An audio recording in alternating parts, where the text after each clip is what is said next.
the Executive Secretary, Paquito Choa, Don Jaime Isabel de Ayala, Jaime Augusto and Fernando, my dear friends. Notice that your hair is different. Be glad you have hair.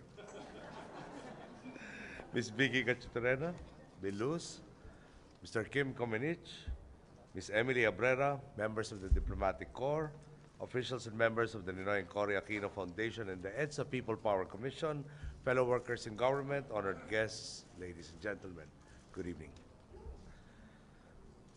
From the People Power Monument to the EDSA Shrine, the images that fill the Ayala Museum today remind us of the time in our history, a time of hope, of miracles, of the power of the people.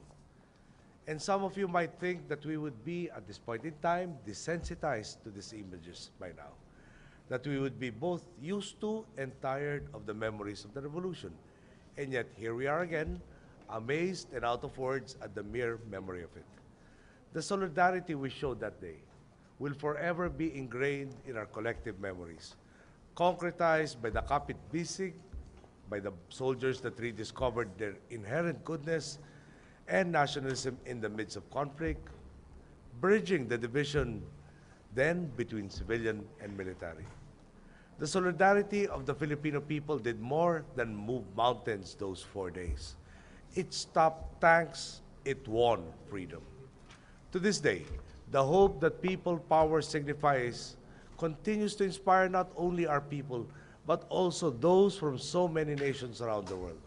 That is what the pictures displayed here today provide. Proof that the path of peace and the path of change need not diverge from each other.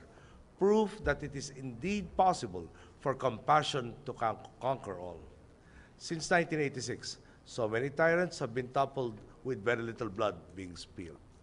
The Filipino people made this possible, and while we gave that possibility to the world, another possibility has for so long eluded us, that of our nation fulfilling its great potential.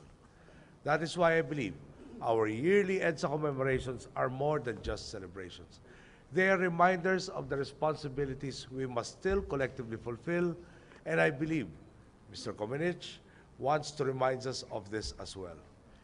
I read about this project in an article in the Philippine Star last September involving his search for the people he photographed for his Pulitzer Prize-winning images. This was more than 24 years after the revolution. But as the article said, Mr. Komenich dubbed our story as never-ending.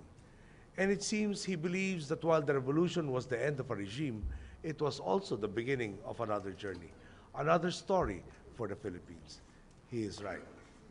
As we look back fondly on the 1986 EDSA revolution, we must also remember to sustain that spirit of unity, because our triumph back then only remains a triumph if we make certain that each and every Filipino lives free from the darkness of oppression today.